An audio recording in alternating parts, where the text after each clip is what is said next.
Assalomu alaykum. Bugungi mavzu tarmoqlararo ekran texnologiyasi, ya'ni firewall mavzusi.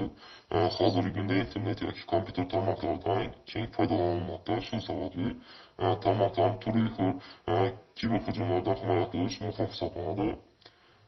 Tarmoqlararo ekran yoki firewall bu kompyuter tarmog'i va tashqi tarmoqlardan keladigan ruxsatsiz kirishlar va zararli hujumlardan himoya qiluvchi xavfsizlik tizimi hisoblanadi. U ichki tarmoq bilan internet o'rtasida himoya devori vazifasini bajaradi. Ushbu mavzuning asosiy maqsadi tarmoqlararo ekran texnologiyasining mohiyatini tushuntirish, firewallning ishlash prinsipi va vazifalarini o'rganish, firewall turlarini tahlil qilish va tarmoq xavfsizligidagi ahamiyatini yoritishdan iborat bo'ldi. Bu mavzuning rejasi birinchi tarmoqlararo ekran tushunchasi va uning vazifalari haqida, ikkinchi firewall texnologiyasining ishlash prinsipi, uchinchi firewallning turlari, to'rtinchi firewallning afzalliklari va kamchiliklari, beshinchi tarmoqlar xavfsizligini ta'minlashdagi ahamiyati va oxirida xulosa beramiz. Tarmoqlararo ekran tushunchasi va vazifalari. Tarmoqlararo ekran yoki firewall bu kompyuter tarmoqlarini himoya qilish uchun ishlatiladigan dasturiy yoki apparat vosita hisoblanadi. U ichki tarmoq bilan tashqi tarmoq o'rtasida joylashadi va tarmoqdagi ma'lumotlar oqimini nazorat qiladi. Firewallning asosiy vazifalari tarmoqqa ruxsatsiz kirishni oldini oladi, zararli trafikni aniqlaydi va bloklaydi, kiruvchi va chiquvchi ma'lumotlarni nazorat qiladi, tarmoq xavfsizligini ta'minlaydi.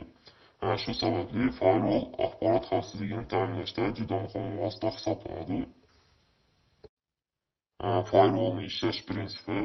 Firewall tarmoqqa kirayotgan va chiqayotgan barcha ma'lumotlarni teshiklaydi. Bu maxsus qoidalar asosida ishlaydi va har bir tarmoq paketini nazorat qiladi. Masalan, firewall IP manzillarini teshiklaydi, port va protokollarni nazorat qiladi, xavfli yoki noma'lum trafikni bloklaydi, faqat ruxsat berilgan trafikni o'tkazadi. Bu jarayon tarmoq xavfsizligini ta'minlashda yordam beradi. Firewall texnologiyasi bir necha turlarga bo'linadi. Birinchi paketni filtrlovchi firewall. Bu tur tarmoq paketlarini IP manzil va portlar bo'yicha tekshiradi. Ikkinchisi stateful inspection firewall. Bu firewall tarmoq ulanishlarinin holatini kuzatib boradi. Uchinchi proxy firewall. Bu tur foydalanuvchi va internet o'rtasida vositachi sifatida ishlaydi. To'rtinchisi, ya'ni zamonaviy turi Next Generation Firewall, ya'ni yangi avlod firewall bo'lib, qo'shimcha xavfsizlik funksiyalariga ega hisoblanadi.